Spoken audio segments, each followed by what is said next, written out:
Kevin Fitzsimmons is. Kev is here, and we're going to be talking about exercise. We're going to be talking about team sports. We're going to be talking about conditioning. We're going to be talking about what he's learned working with under 7s and under 14s in football. And in the past, he's also worked with folks in rugby, boxing, ice hockey, basketball, badminton, checkers, and possibly curling. So we will check in on all that. This is Catching Up with Kevin Fitzsimmons right here on PODAHOLIKS. You know anything about curling? Yeah, started in Scotland. You ever done it? Very good at it. No. You know what? It's a weird thing because first of all, typically there's a beverage element to curling, yes. And you have that curling pitch that is just that I don't know the exact dimensions, and you have the stones. Yeah. It's kind of like darts on ice. It looks good, but it's the when you're doing the brushing, when you're doing the brooming, yeah. And you're that person and you're trying to get that ice nice and smooth, so the stone is going to curl in because they kind of get some speed, and then they twist it as they let go. And they're giving help a lever on. Oh man! It's like me in the kitchen with the mop, just brushing away. It's like a real frustrating game too because it should be easy. Have you played it? I have. Yeah, it's big in Canada because especially if you get outside the big cities, right? And you get to especially out west in Saskatchewan and Alberta, you get to some of these small towns. You can put a curling rink in. And they'll be under. So is it solely just for curling? Just for curling, yeah. I know there's a place by me in the UK, in Deeside, and it's just in the north of Wales. Yeah. They've got an ice rink, but at times they convert it into the curling as well. So a little bit of comment. But I always would love to try my hand at it, but it's never too late. You're still young. Yeah, there's still time. But it's one of them. Like in the UK, there's not much opportunity to do it, or within a close vicinity anyway. Yeah. So maybe the UAE needs to start one. Wouldn't that be interesting? Yeah. And why? There's nowhere really there, I suppose, is there? Yeah, I guess maybe they could do it on the ice rink. They could play around with it a little bit. Oh yeah. There's the ice hockey there, isn't it? Yeah, there is. Yeah. And do you know that new mall, the Sports Society Mall that's opening up in Murdoch? Have you heard anything about that? No. So Murdoch City Centre. Okay. You know Murdoch City Centre? Yeah. If you're going towards Sharjah by about 200 meters, there's a new mall. Right. It's called Sports Society. Nice.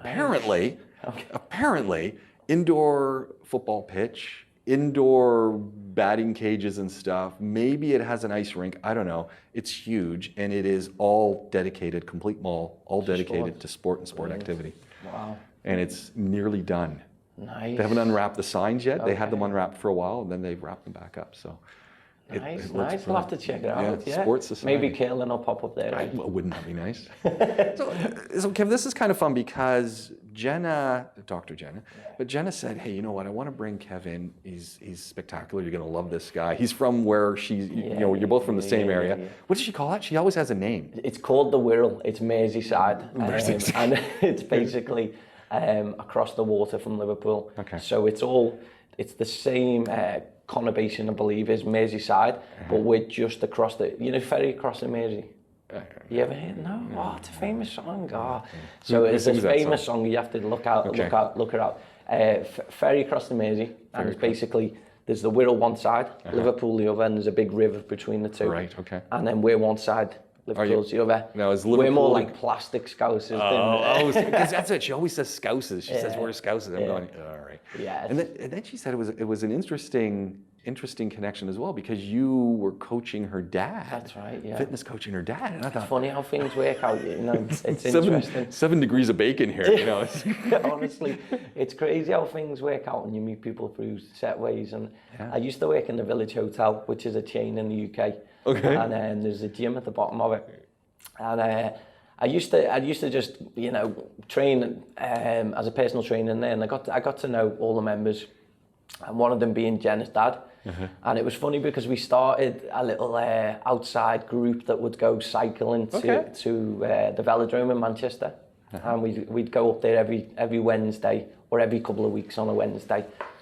go on the track for an hour. Have you seen the velodromes, how steep they are? Yes. If you stand at the bottom, you can't run up. They're crazy. Like you have to be really going on your bike for that to work. And the bikes have got no brakes on. Exactly. Have you ever seen anyone fall in the velodrome? No, I haven't. Only on TV. Oh man, it's brutal. Like you don't want to fall because it's wood or other things, and your bike and no brakes and. Yeah, that's why you wear a helmet. Yes, it's funny because we took one guy and he just couldn't get the hang of it, and he was just holding onto the rail the whole time, going around the middle. Where you've got to, as you go up, you've got to really give it beans to get right round the rim at the top. Yeah. But it's honest to God, it's frightening. It is a little frightening. It is.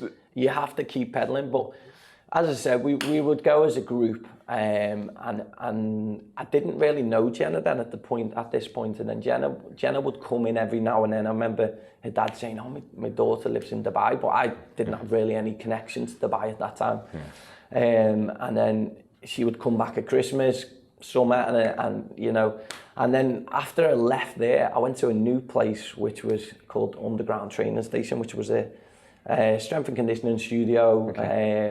Which done classes, and then Jenna just happened to start training there, Small world. So then, the girl I was working with was called Meg, and Meg, I believe, still does things over Zoom with Jenna, and Jenna would be like, Jenna would come in, she'd bring her dogs, she'd bring in the kids, she'd put the kids at the side by the mirrors. They're like, bearing in mind, they're in a baby chair at this point, starting them young, as you would say.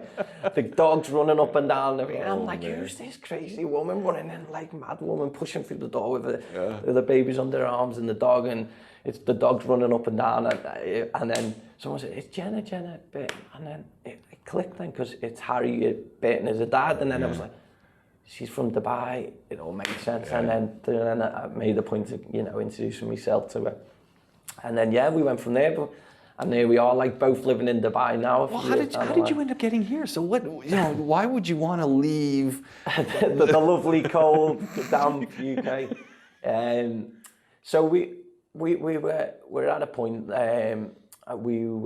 we came on holiday for my 30th birthday. Fantastic place to come. Brilliant, really nice. And me and my fiance, we come for my 30th. I engaged. I proposed, and we got engaged in 2016, October 2016. So we were over for, as I say, for my birthday. We come and we stayed with a friend who's a teacher, and she's a friend of Zoe's, my partner. And she basically just sold. She was a teacher. My girlfriend, fiance's a teacher. They basically just sold, how the better work-life balance, the lifestyle over here, the warm weather. And we're on holiday and we're just like the big bright lights. We're going out doing things. Well, it's the idea that you can, and I'm sure the sales pitch would have involved, look, you can go and you can be on the beach and you can go to the club and the beach club, or you can go to the restaurant and then you can go home. Yeah.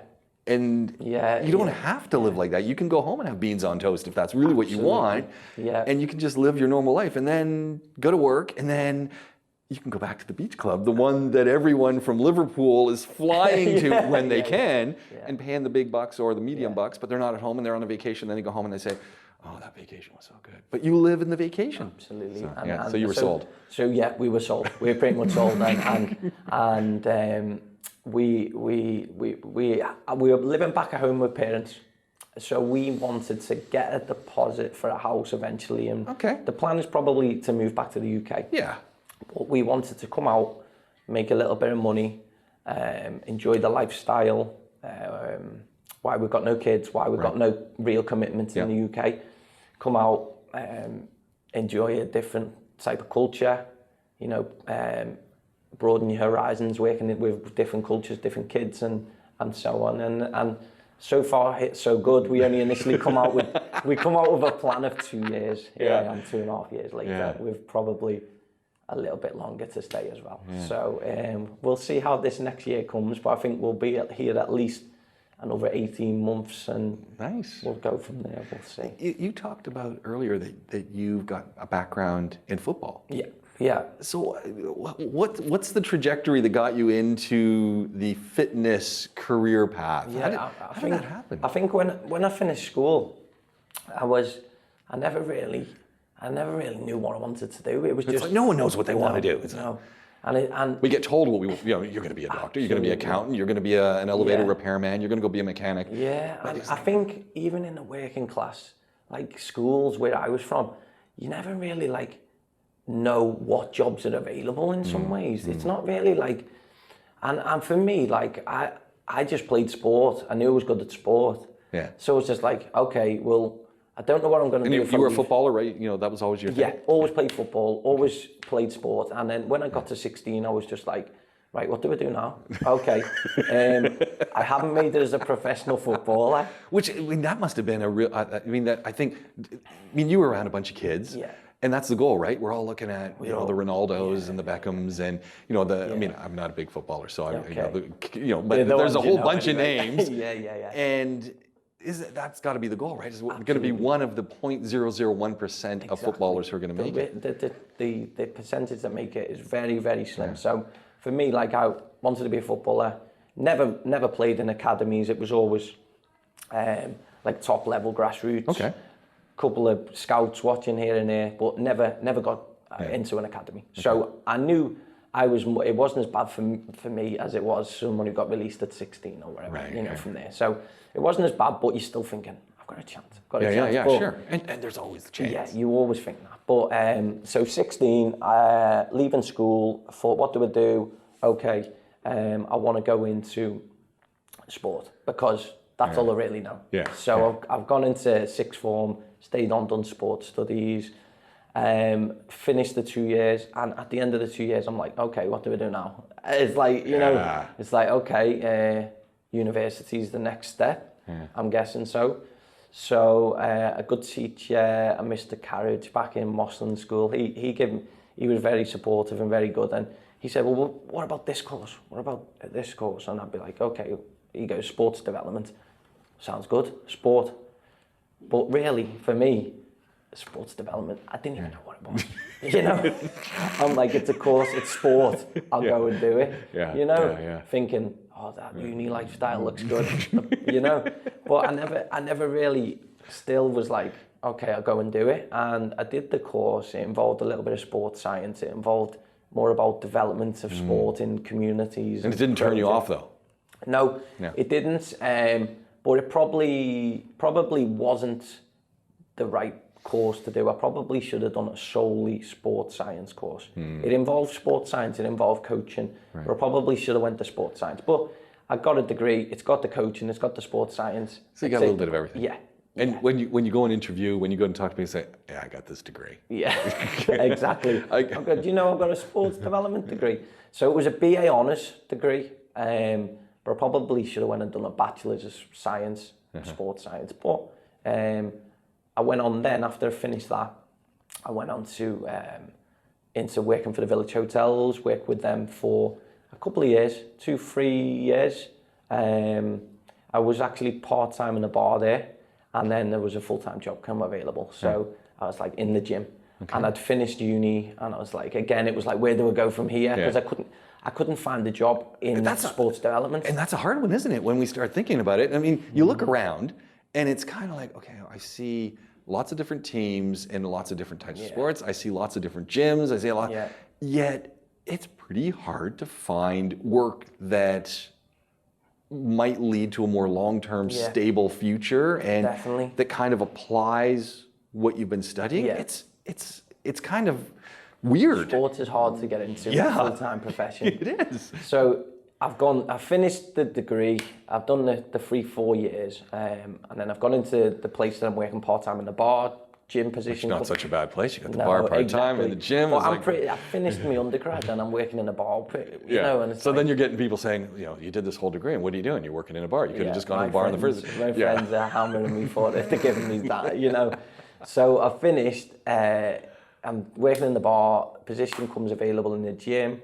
I've put my name into that I'm interested, and then they've taken me on, thankfully, and I've worked down in there for 2-3 years, as I said, And then I went from there to I've always wanted to go to the US and do a soccer coaching. Okay. So I went over to the US. Soccer's big. I mean, I'm from Canada. Yeah. Soccer's big. I mean, everyone plays soccer. Isn't it? Yeah. We used to have a Canadian player called Ian Hume. Okay. Played for Tranmere Rovers. There we go. Interesting. There you go. You have to Google him. I will. So he's probably one of the best players that played for Canada. He won the Gold Cup with them. Okay. And beat the USA, I believe.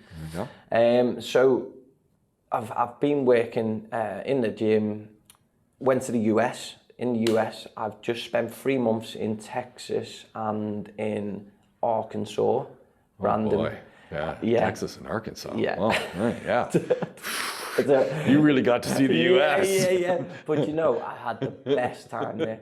But we went and visited the West Coast. Okay. West Coast. A little bit of California afterwards. and stuff like that. We did the full. We've Zoe come and met me after the 3 months.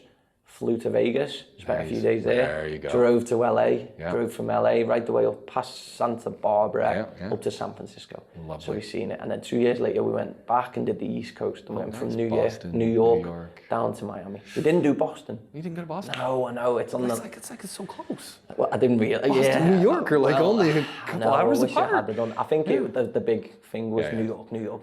Yeah. So, Yeah, sure. and then we sort of went New York and then worked down. Probably sort of started up at Boston and then worked our way down. Yeah. But Anyway. it's on the list to do. Yeah. And you got down to Miami. Yes. Did you get down to the Keys? No. Oh, okay. Reason being, it was like middle of summer. Okay. And the storms were down there. Yeah, hurricanes. And it was like there was one due in. All right, yeah, And I you was don't like, wanna be I in the ain't going down that far.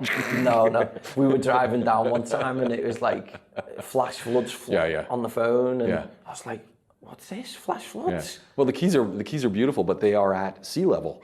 So, flash floods, rain, hurricane, you're right in the water. It's just, it's 200 meters in some points. That's as wide as the land is, and there's water. And if the hurricane's coming, the water's coming. Yes. But so you got stuff to do. You got Jimmy Buffett land to go back to, right? Exactly. So we have seen West Coast, East Coast, travelled a little bit around the middle of the country. Midwest, is it called? Yeah. Midwest, yeah. So I've been around Texas, and I'm then doing more of the technical, tactical coaching that we spoke about earlier, with the kids. And are people taking it in because you're the guy from the UK? Like, that's the land of football, well, I worked right? for a company called Challenger Soccer, and right. they're massive across the US, sorry. And what they do is they get coaches over for the summer, and they offer a program all around the US, and you'll get assigned to different areas. Oh, nice. So I was assigned to that Texas. I was in Dallas, and then I ended up in... Good barbecue out in that area, though. Arkansas and Texas. I mean, there's great barbecue. Unbelievable. Oh, Rusty spoon, they call them, don't they? Unbelievable. I'm just thinking of the ribs and the pulled pork at this moment, and the biscuits. Is And the so biscuits. Good. Yes. The concept is so good. Take your tray, ask for the meat out the smoker, weigh the meat, pick up your salad, go and sit on a stool and sit down. Yeah. It's great. And I mean, I know that you're clearly going to be conscious of your diet, but it's when they have, the white bread, and it might just be coming out of a bag. There's a bag of Wonder Bread on the table. Yes. Put that with your slaw, and put that with Yeah, as long as I avoid the fries and go for the salad, we're all right. Plenty of meat, protein in it. So yeah, we as I say, I was all around Texas. Went up to Arkansas, coaching down there, or up there, should I say. Went through Oklahoma on our way. We did some traveling. Yeah, we were all around, and Arkansas. It's funny when I say to people, "Yeah, I stayed in Arkansas," and you go, "Arkansas, wow," but it's a lovely place. Beautiful, isn't it? Yeah. And it's from one extreme to the other. You're in the dry of Texas, which is a bit like sand and like Dubai sort of. Yeah. You go to Arkansas, green. It reminds me of North Wales, which is like pine trees, big, huge trees. Lots of wildlife coming across the street, running across the road. Deers running out and stuff like that. And it was very green. But I stayed in the home of Walmart. This is Bentonville. Wow. And everyone that works there is employed by Walmart, And the family estate, you would stay with families, host families. Okay. And the family I stayed with were awesome. So good to us, and they couldn't do enough for you. They'd give you a room, they'd feed you, water you, they'd take us out on trips, they'd take us on the lake, which was just at the back, and we'd on the jet skis, and not the jet skis, speedboats, sorry. Speedboats, that's speedboat. Yeah. And then 4th of July we spent there as well, and it was amazing. It was amazing. It was so funny because the people would, you'd jump Hot on the dogs boat. and corn, yes. and there you go. You'd take you on the boat and you'd go across to his friends just across the lake. Yeah. You'd have a couple of beers and sit around and have a game of cards and stuff like that. So it was awesome. So yeah, I had a great time over there. Spent the 3 months, give me a bit of experience being in a different culture, coaching in a different environment, and doing the technical side, which is, obviously a bit different to the physical development of players. So I've come back from the US and I'm thinking to myself, where do I want to go with this? Do I want to go down the more technical coaching in football, or do I want to go down the physical development side of things of personal training or working in teams? So I've decided to go the physical way, and that's where I'm thinking, okay, so I've luckily gone back to the place that I worked in last, which is the Village Hotel. With the bar and the gym. Yes, with the bar and the gym. Lime and sodas only, no alcohol. And they've said to us, we'll start you off a little bit, a couple of hours a week, and then eventually a full-time position come up. So I've got back in, which has been great. Yeah. And I'm thinking to myself, well, I'm 28, 26 at this time, and I'm thinking to myself, well, where do I want to go now? Do I want a career in, as I said, physical, or the more like the coaching side of things in the other area? So I thought, right, physical development, that's the route I want to go. Well, how do I progress now? I just started like having a little research online, and there was a master's degree in strength and conditioning come up. Okay, so there I'm you thinking, go. Okay, that's a no-brainer. That's the next step. If I want to work in elite sport and kind of maybe do coaching with elite athletes one-to-one, if I want to work in team sports and coach in that physical area, the minimum requirement is a master's degree. Right. So I thought, okay, well, that's what I want to do. I'll study part-time and work in the gym full-time and try and manage it as best as I can. It can work. As best as I can. So I've gone from there. I've applied for the position, and I've been accepted onto the course, which was great news. It was a 4-year course at the University of Bolton. Nice. Which many people will be like, University of Bolton? What? But it's unbelievable. They had $1 million. It's a great program. Yeah, the £1 million investment. As a professor, the sports department had a massive. If you're doing sports, you want to be going to Bolton. Yeah, it's a really good. It's only a small university, but if you're doing a sports course, the facilities are outstanding. And it was one of the few places that actually offered the course, sports strength and conditioning. So I'm thinking, I believe it was there or Salford. But Bolton stood out to me. Salford, I've never heard of. Okay. Well, yeah. So I've met up with one of the professors, Paul, and he's just showed me around and said, this is what we do, this is the facilities, and he was really good. And he just offered me advice. I just gave him a call one day and said, this is what I'm looking at before I actually applied.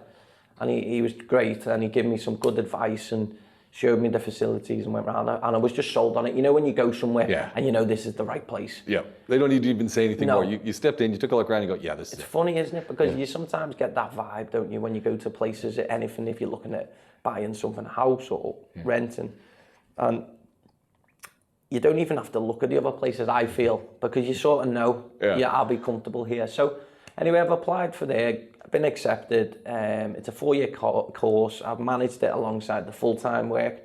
It started to get very, very difficult from going from an undergrad to a postgrad. Sure, 2,000 word assignments where you can sort of like just get by without reading, and just, 4,000 word assignments minimum requirement. I'm thinking, oh my gosh. And you're working full time. But people don't realize that, okay, it's not that it's the work and the school, it's not that they're hard, but there's a mental time investment, and you need to have the time between the work to get into the mental thing, and then it's brutal. It is brutal, and it was more difficult because the gym was set shifts. So we were either on a 6-2 or a 2-10. So sometimes you'd do a 2-10 and you're straight into a 6-2 the next day, and then I'm thinking, oh gosh, I've got that assignment I need to do, and and you're tired. You get home and I've never consumed so many espressos in one time. Honestly, you wouldn't believe it how much. And caffeine intake, it was like over the top, keeping me going.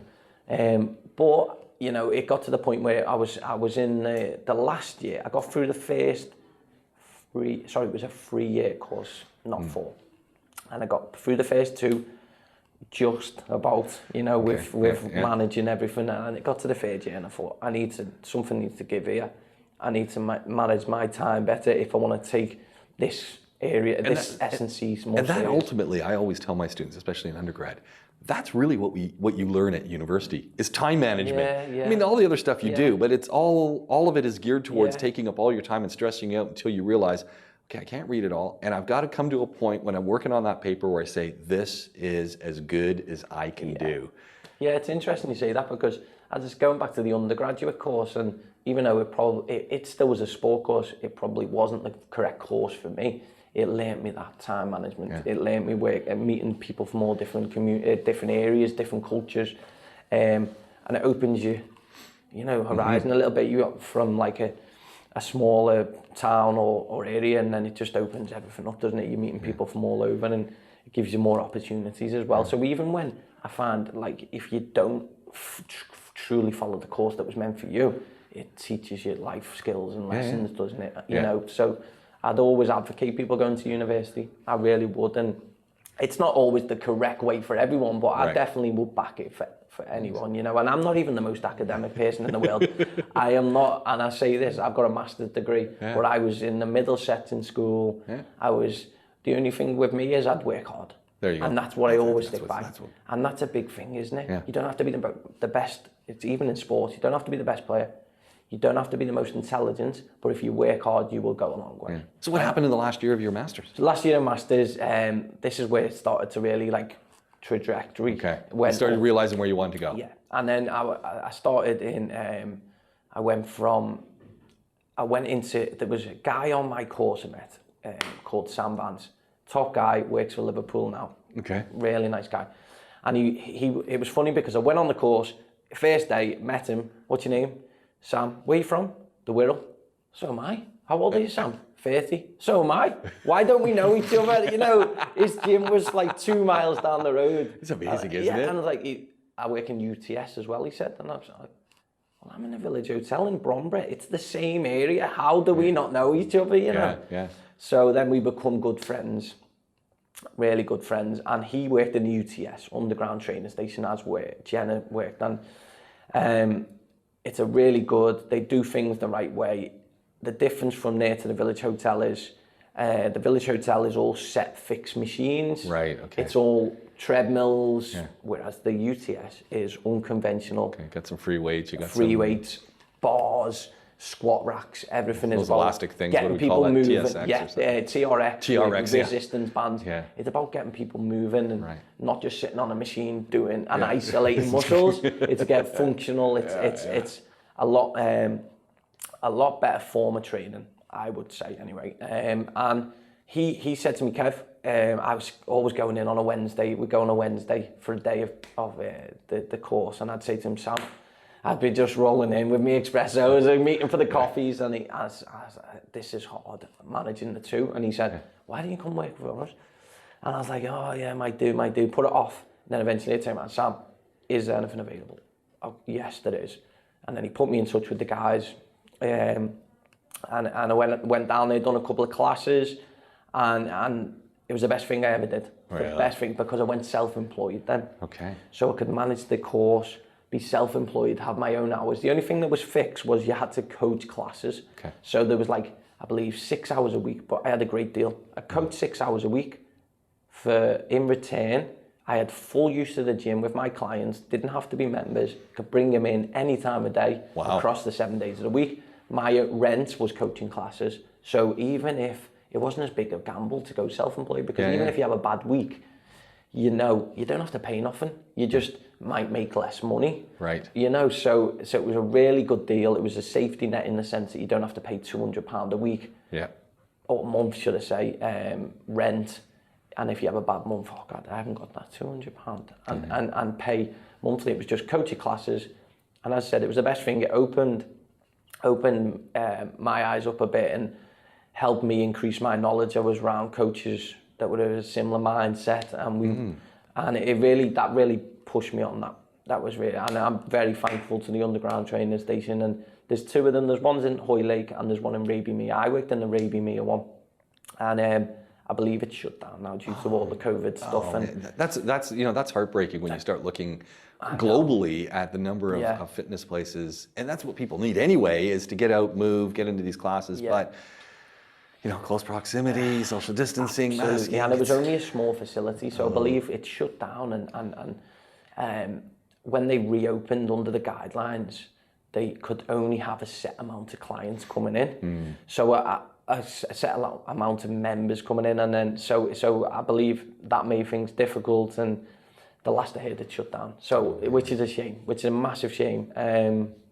But they were really good. Mike and Moira, who owned it, they were very supportive. And I could come and go as I please. They lived just next door, but they were like, as long as you open this big gate and shut it, there was no trouble. But this gate was massive, big electric thing, But it was great, really helped progress me. Met Neil and Colin. Colin was my tutor at university, funny enough.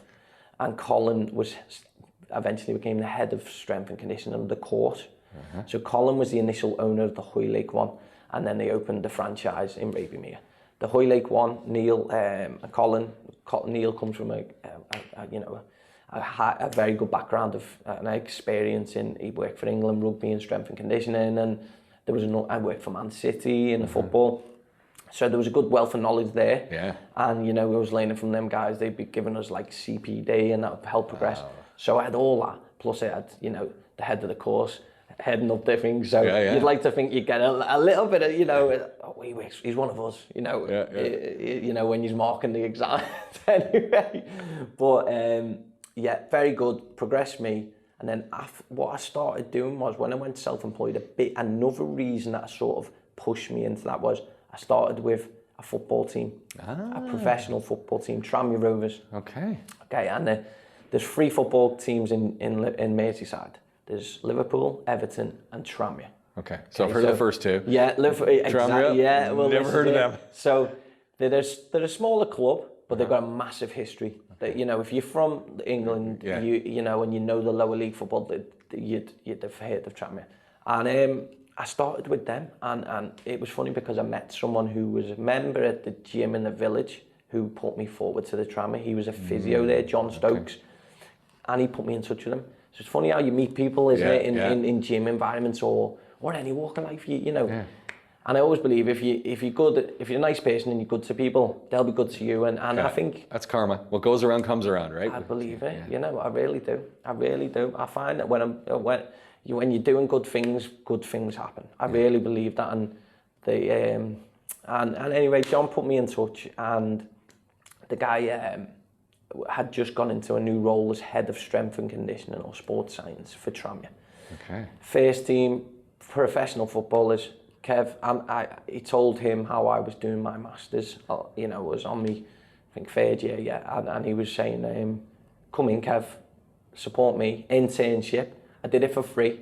Some people may say I'm a bit crazy, but I believe like that sort of, most people have to do it in that sort of thing to get your stripes, and it was on my doorstep. Right.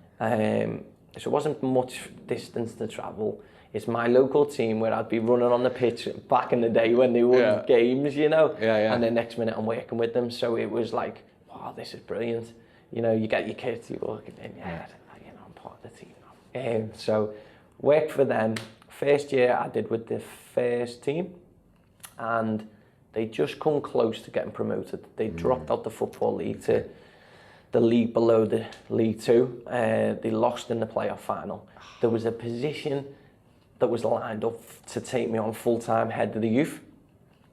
Didn't get promoted. Football's all about money. Right. If and there was not a chance that I was going to get a full-time role if they didn't go back up into the higher leagues. Yeah. So it was a bit of a shame. They lost at Wembley. It was a playoff final. It wasn't a good day. And it's a hard thing to do, is lose a playoff. I mean, you can lose finals and stuff, but you know you have to go in a one-off competition. But when you've played all season and it comes to a playoff final and you lose it, there's nothing worse. But on the flip side of that, there's nothing better than winning a playoff. You know, so it's literally and so anyway, season lost. Next season, they said to me, unfortunately, Kev, there won't be a full-time position. So I've said, okay, well, how, you know, I'm still studying. How about I do this for free, continue. You give me more responsibility. I'll head up the under-18s. I'll do all the physical development with them. I'll do match days and I'll do 2 days a week. So it's not too much on my time, but it gives me that experience and that exposure to working with them on a match day, warm-ups, you know, all that sort of stuff, and then training them in the week. And they were like, we would love that. So I was like, great, okay. Went there, decided to take that role, continue to do my masters, continue to work at UTS and just manage the lot. You're busy at this point. Yeah, but it's because of the self-employed stuff, I could, at busier points, I could take a step back from the clients, and they were very good with me and would understand, you know, maybe I need to change the day, change the time, and they'd be very understanding, very good. So Tranmere was excellent. I got exposed, I got that, you know, that chance to work in a professional environment, work with, you know, professional athletes, and meet coaches and work with coaches. Football's a very small game as well, and if you know him, he knows him, and if you're an all right guy, you'll always be all right, you know, sort of thing. If you're not, then word will get round as well. So it's interesting. But yeah, I met some guys, ex-pros that I used to watch as kids. And I'm like, that's Parky. Used to watch him on the pitch, and now we're working with him. And they were great guys. I had a great relationship. That's fantastic. Great relationship with them. And so yeah, worked there for the year. There was potentially going to be something lined up at the end of that year. I'm coming to the end of the degree. The academy got shut down financially. Oh no. So the under-18 stayed on, but all the coaches from throughout the academy, which the academies are a very good, recognised academy in the UK, and it's developed a lot of professional players that have gone on to bigger things. And unfortunately, it got shut down for financial reasons, and the staff that I worked with lost their positions. So we're like, oh gosh. But they all decided to stay on and do it for free. Because of it. I know. That's incredible. Isn't it just? Yeah. They would do, I don't believe they did every day, but they would do set days in the week, and on a weekend they'd do the games. And purely because you get to, as a team, you feel like you're sort of letting people down, you know, and Parky's the team manager. He got another position, it restructured the role, and he applied and got the position. So he was solely doing it on his own. So he's like, he's one of our friends. Now he's left in the lurch, but we don't want him to be like, have to manage everything. So the guys would come in and do it for free. That says a lot about them, you know. But it also says a lot about teams and togetherness, and, you know, having everyone's back and supporting each other. And that's what we definitely had. But I was still doing it for free, so it never really changed for me. You know, it's like, well, you're still with us anyway, Kev, you got no choice, you know. So I stayed on. The academy didn't, but what it did mean was that there was no positions full-time for me at the end of it. And that leads us then into Dubai, because we're at this point, we're and and we've just been on holiday. You know, we're being sold, like, you know, the work-life balance for my fiance, who's a teacher. And we're thinking, do we do it? Do we go for it? You know, and I'm thinking, I might have a full-time position here. I'm finishing the masters. Let's see where we go from there first. Let's get the masters out the way. Let's see if Tranmere offer me something, and then we'll go from there. And then it went to the academy shut, and that ultimately made the decision for me then. You know, so let's go for it. Let's go out there. Let's enjoy the lifestyle. Let's go and, you know, make a little bit of money. And you know, further your horizons, open, you know, work in a different culture. Zoe applied for a job. She got accepted in a school, primary school over here, and she loved it. She loved it, and we come over. First year it was very difficult. I also applied for a position which was head of an academy out here. I got accepted. It was sort of a great step for me. So I'd gone from under 18s to leading a whole academy now. Right. So it was under 8s. It's big. Right through to under 18s, yeah. which eventually had a first team added onto it. There was a girls section. So it was me looking after all these kids, you know, all their physical development. So I was head of strength and conditioning for this academy. And it was a great eye-opener, I really enjoyed it with the kids. The kids were brilliant. Loved it. COVID struck 2 years down the line. Yeah. I lost my position. It was restructured. But it was a blessing in disguise. I'm on to, you know, it helped develop me in that 2 years, massively progressed me as a strength and conditioning coach, working with all these kids from different ages, different backgrounds, you know, and it then led me into a new academy out here.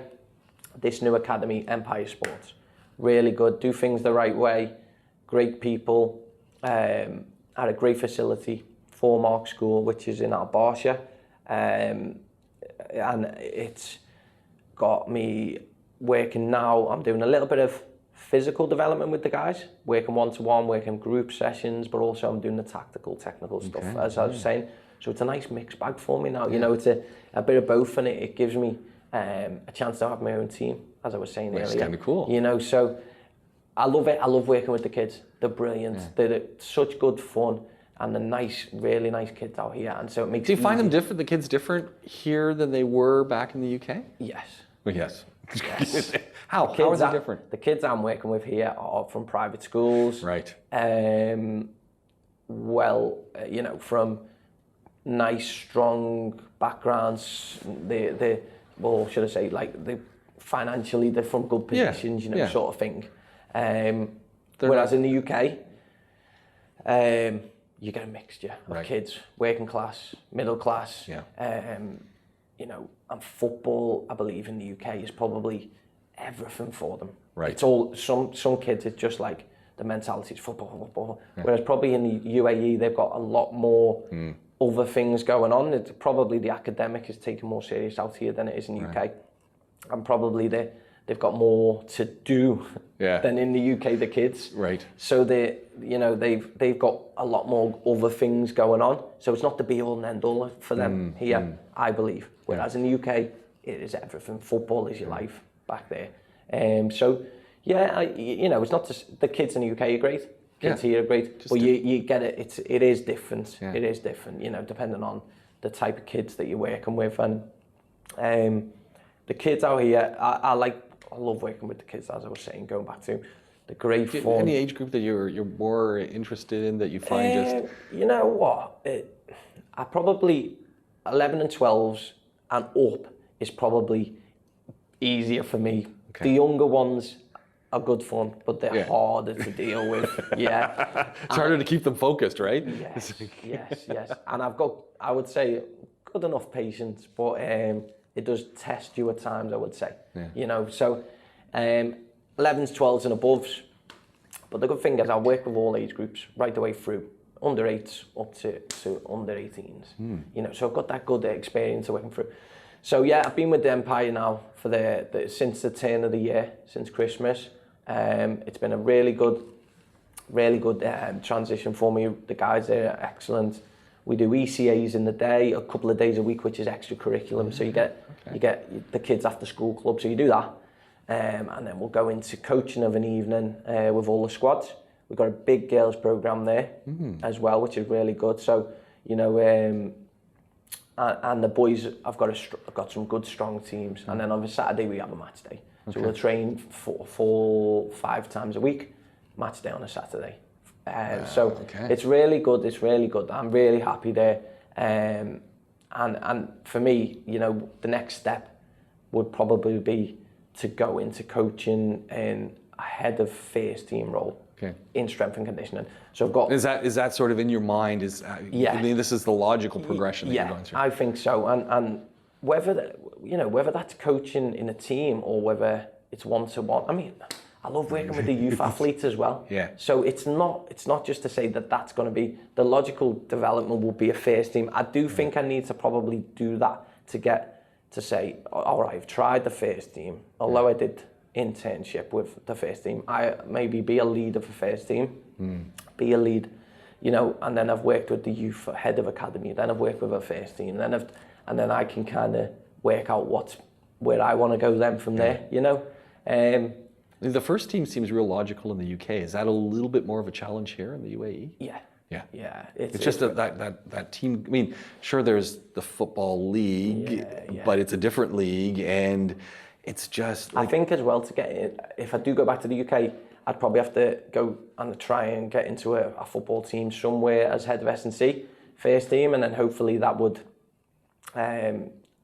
of a lower league, and then hopefully that puts me in good stead to go to another club which would be in the higher divisions, and you know, but we'll see where things go, because you know, I love working with the youth athletes as well, and I've got experience, as we said earlier, basketball, ice hockey, but what you'll find is a lot of the sports transfer over. So athletic development, it's not just about doing a sport specific skill. Sometimes it's just he needs agility and he needs agility, and that age group is what they need to work on, you know. So it doesn't need to be like exactly like standing with a hockey puck and a hockey stick and doing one single leg exercise. It doesn't have to be. You could do the same exercise and it transfers over. It's just about developing the foundations and building on it. And then as they get older, that's where things become more specific to their sport, you know. So that's probably where I see myself, maybe in a first team role environment. Won't say 100% that is going to be the route, you know. And maybe one day having my own facility back in the UK would be nice. That's pretty cool. That would be nice, working with all athletes from youth right through to adults. We'll see what happens over the coming years, coming months and years, and you know, and where things go. But that's probably the route that I'm looking at. You know? I'm really curious, back to the youth, just you know, with their fitness levels and their thoughts on fitness. And you know, this is we just hear more and more and more about this. And obviously, you're working in strength and conditioning, and you're working in a sense in coaching as well. But how do you see over the last several years that you've been working with kids, both from the UK and now to here? How do you see their general thoughts and commitment to physical fitness? You know, it's fun. Like it just depends. I think your commitment to it of probably what level you're at. You know, the higher the level, the more serious it seems to be taken. Okay, so they need a goal. Yeah. So then I think, you know, as I've come into this academy, they've not really had exposure to the S&C. They had little bits over here. And I've just driven it on, and they've put an importance on how important it is to, you know, to do your strength work, learn your movement patterns. That's something that people often forget. They just think, I just got to go have my skill. I got to be able to, go through the pylons, go through the cones. The big thing is strength underpins everything. So if you're strong, you'll be powerful. You'll be able to change direction quicker. And the underlying thing is being strong. Right. You know, but you need to be strong and be able to start with body weight, learn the correct techniques, learn the movement patterns, and then you can build on that and go into lifting weights, you know, at a lower level, and then you build and build and build. And people are very like, it's seen like as resistance training for kids. The science. Well, there's all that fear, right? It's like, hold on, there's muscle development, and are we going to stunt them, and are we going to cause a problem? And hold on, you know, you go back to, you know, a high intensity training, and you know, that's an osteo or a physio's best friend. Because you get the back pain, my groin, you know.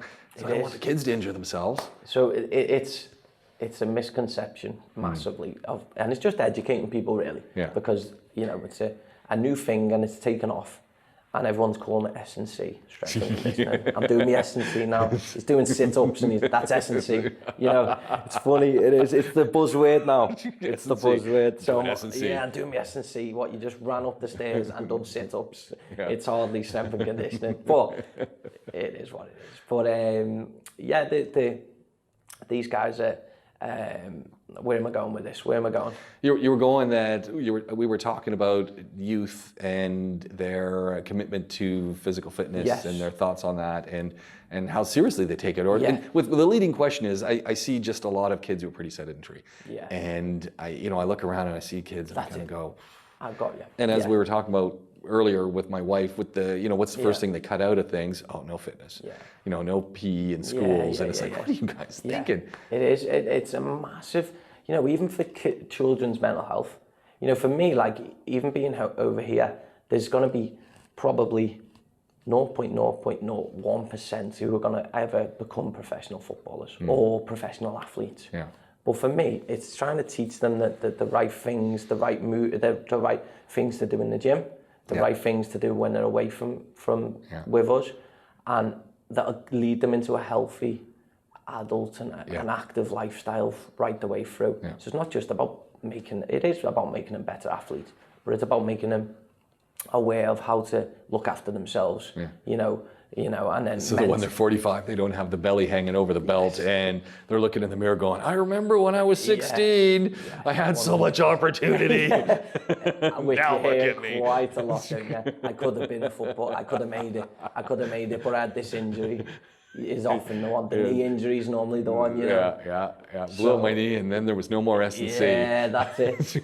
So my thing is, let the kids have fun. Yeah. Let them try and develop them. Try and make it long term for them, so that they continue into that adulthood and go from there. So and then mental health as well. That's a big thing. That's a huge one. I mean, the COVID is.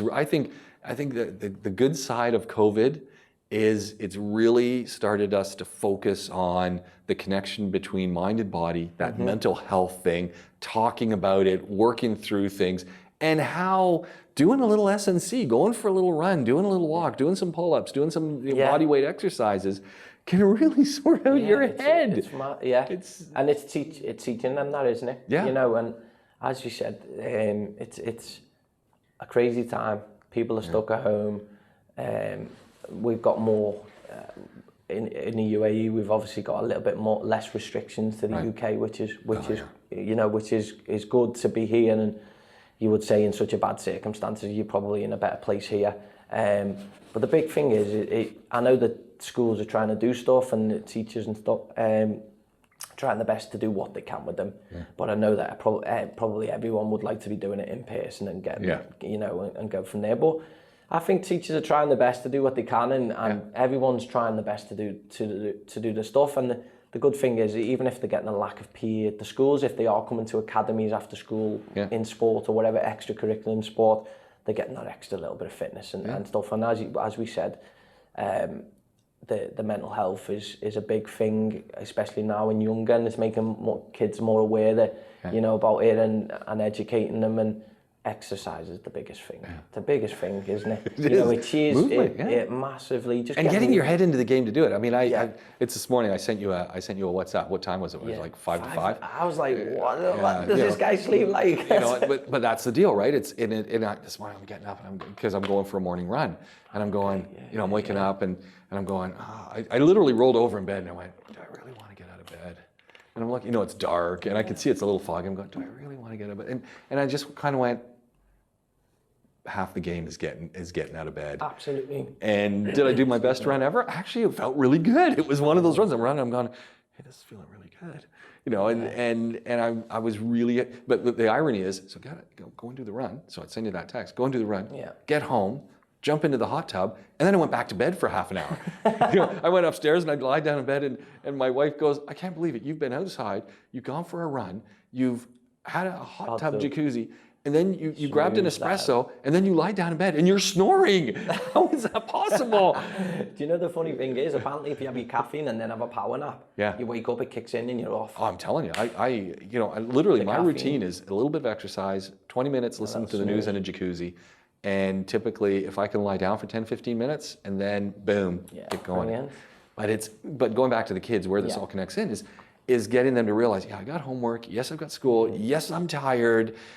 And you know what? But I'm still going to get up and I'm going to go do it. I'm going to take that little nap. I'm going to do what I got to do. But I'm going to get up and I'm going to bring myself to it, and I'm going to do that, get that movement in, because it's just better for you. Yeah, absolutely, it is. It is, and educating them to that mindset as well, to be able to get up and think, right, okay, I've got to do a bit of exercise here, rather than just getting up and sitting on your Xbox. Which is so easy to do. Easy to do. Easy to do. Call of Duty or Fortnite, that's the new one, isn't it? Fortnite, They're all doing the dance. It's crazy. They all do the dances, or the TikTok dances now, isn't it?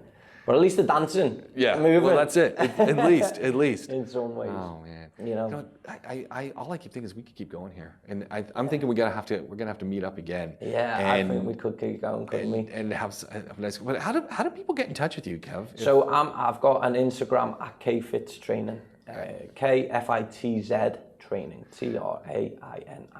Okay. I'm on Instagram, Facebook, but I don't really use Facebook so much. And more you could interact with me more on Instagram. Okay. I'm not a big social media user of previously, but I'm starting to get into the habit because everything's online now, isn't it? I'm telling you, everything's there. So Instagram is it. yeah, I mean, I'm more of a sit in the shadows to scroll through and have a nose rather than post. Yeah. So we'll be a bit more active, so you will see more content coming over the coming days and weeks. And we can reach out for you at Empire Sports if at you Empire Sports Academy, yeah. Okay. So I'm a coach down there, as I said earlier. We have boys from under 8s right through to under 18s. Up to under 14s and right now, and we have a massive girls academy from under 8s up to 16s as well. So you know, I'd love to get you back. And I'd love to sit down and talk strategies for parents on keeping their kids going. Talk a little bit about training. Talk a little bit about agility, and just sort of in that age group, and kind of create that education for parents on, okay, how do we make this work? How do we do it? Because part 2's coming. Oh yeah, for sure. Yeah, we could go on for days, couldn't we? And that would be good because I can go into a little bit more detail of what's the focus for set age rings. And big thing is biological development. A lot of coaches will look at chronologically the age group, but an under 12 might be 4 foot tall in comparison to a 6 foot girl. You know, so they're biologically on different levels, and that's something else that we could talk about. And it's having then to know, okay, her trainer might be a little bit different. Hers, she can load up in the gym a little bit more, whereas she's got to keep it with the body weight and loads of things you could go into there. Let's have that conversation, because I you know, the bridge is always the parents, and it's not just, hey, get in the car, I'm going to drop you off, and then, hey, Kev, it's your job, here you go. I think there's a whole bunch going on in between, and I was one of those parents who always sat on the sidelines whenever my kids were doing, you know, football or hockey or whatever, mostly because I was terrified if they got injured, and who's going to be there then to get them where they need to go. But I also just like to watch and listen to what's going on. It's good, isn't it? It's good being watching. But I was never the armchair parent either. So, oh, you're not doing enough of this. It was just like, hey, okay, just curious. What's going on? Yeah, I think that's probably not a bad position to take. Some parents will push them too hard. Some will not bother and leave them to it. So I mean, and some will ultimately get too involved with coaches or whatever, you know. So you know, it's letting them have fun, supporting them as best as they can. And it's always, you know, the kids will always do some really great thing during a practice. And what's the first thing they do? They look up to the parent. And I'd be up there, The bad thing now, though, is because of COVID, the parents can't come into the facility. Oh, that's horrible. You see a few of them popping their heads over the wall. They park up, stand on the car and watch over. You wouldn't believe it. Like I'd be there. I'd have a people ladder. on step ladder. There you go. You're that man. You're that guy. So I'll tell you a quick funny story. Guy went to football school. We had football matches on. Guy stood on the wall. Security, get down. Wouldn't get down. One of the coaches had to go in and say, listen, he's one of the parents of the kids. You're gonna have to get down. He turned around and goes, I can't get down, mate. The ladders are broke. He's stuck up there.